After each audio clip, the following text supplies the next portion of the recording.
Hi, very good morning. This is an interesting Supreme Court judgment. Uh, Citation is Tejas J. Shaw versus Mantris Technology Constellations Private Limited. Issue before the court was when moratorium is ordered by NCLT against the corporate debtor,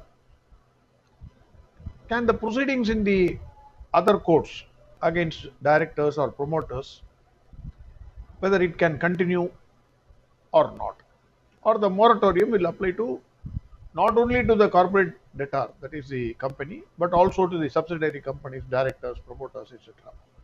That was the question before the Supreme Court. Facts of this case: home buyers booked a residential apartment in a project developed by Mantri Technology Constellations Private Limited. Hereafter, Mantri Tech. Then Mantri Developers Limited is the developer of the project. Normally, what they do is there is one main company which promotes the project, and there is another, they have a subsidiary company which actually uh, which is engaged in the construction of the flats. So monthly developer is the developer of the project. On payment of money, construction agreements were entered. Agreement for sale of undivided share of land that was also executed. As per the terms of the agreement, possession was to be given before December 2018, but the Mantri Tech failed to give possession by that time. So home buyers, they filed a consumer complaint against Mantri Tech before NCDRC. They made Mantri developers as respondent number 2.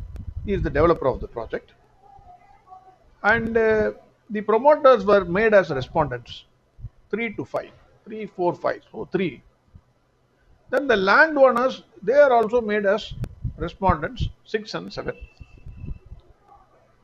During the pendency of the complaint, NCLT admitted a Section 9 application under IBC against Mantri Tech and imposed a moratorium. So Mantri Tech is the corporate debtor.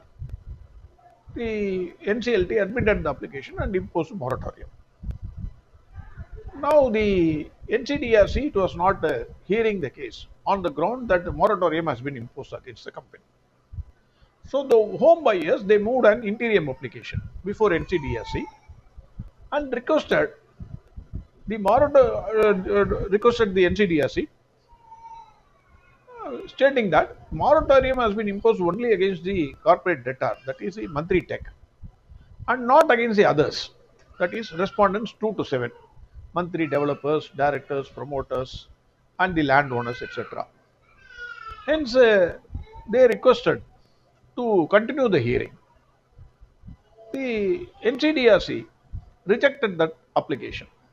It said no, it cannot be done. The NCDRC was of the view that proceedings cannot be split up and continued against respondents number 2 to 7, as deficiency in service was only against respondent number 1, that is Mantri Tech. The order of the NCDRC was challenged before the Supreme Court. Supreme Court looked into Section 14 of IBC. As per Section 14, once insolvency process has begun and moratorium declared, the continuation of pending suits and proceedings against corporate debtor, it comes to a grinding halt. So no proceedings can continue against the corporate debtor.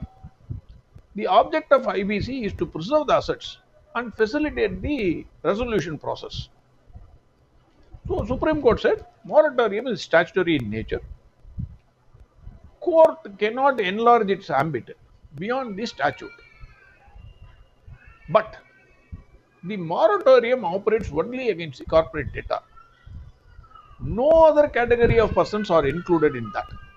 It could be subsidiary companies, managers, directors, personal guarantors, whoever it is. They cannot be added and included in that moratorium order unless specifically provided in that order. Supreme Court noted some of the precedents of the Supreme Court and said moratorium against corporate debtor does not give protection to promoters and directors. The proceedings can continue against them, pending proceedings in any court or forum. The object of IBC is to facilitate the resolution and not to eclipse the statutory remedies. In the absence of any legal bar against continuation of proceedings against the respondent numbers 2 to 7, MCDRC is not justified in rejecting the application for hearing filed by the home buyers. So, Supreme Court observed that MCDRC, by saying that the alleged deficiency was attributable only against respondent number 1, in this case Mantri Tech, NCDRC answered the very question which was yet to be adjudicated by it. Having said, NCDRC said, it is yet to be adjudicated, it could not have simultaneously concluded that the deficiency was attributable to R1 alone. The question that fell before the NCDRC was not whether our respondents 2 to 7 are liable, but the question before the NCDRC was whether in the absence of moratorium, whether consumer case can be proceeded against them. So Supreme Court said in the absence of statutory bar, NCDRC has to decide whether the liability can be fastened upon the respondents 2 to 7, which includes directors, promoters, etc. So Supreme Court said you are wrong. The moratorium operates only against a corporate debtor and not against the subsidiary companies or the directors or the promoters. Hence NCDRC, you please hear the case. That is what Supreme Court said.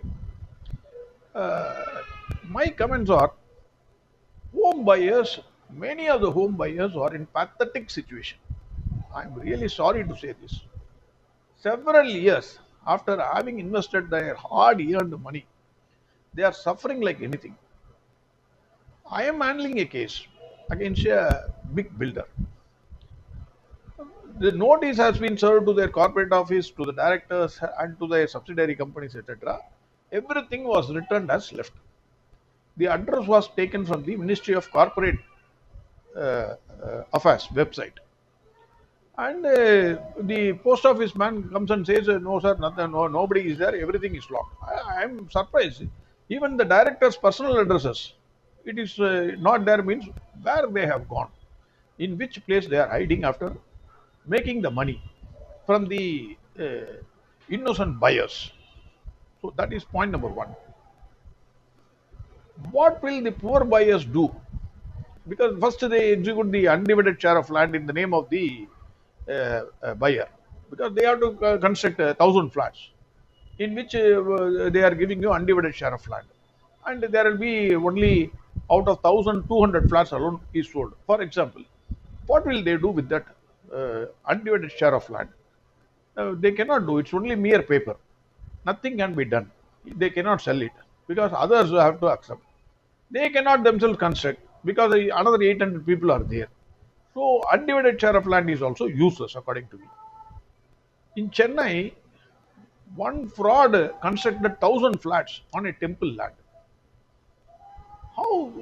I am really surprised. And the home buyers are crying on TV. Oh, sir, I bought loan. I got loan from the bank, and the bank is insisting for payment. And the secondly, I have to vacate the place because it is a temple land. It has been constructed on temple. How the authorities gave permission? How electricity connection was given? How the CMD authorities closing their eyes gave this permission? So there is so much of corruption involved. I think, in my view, all the government authorities pension, whether they are 90, 80, 70, 60, whatever their age, their pension should be immediately stopped. And all their properties must be attached. Especially not only their properties, the properties in the name of their wife and children must also be attached, and they should be sent out of their house.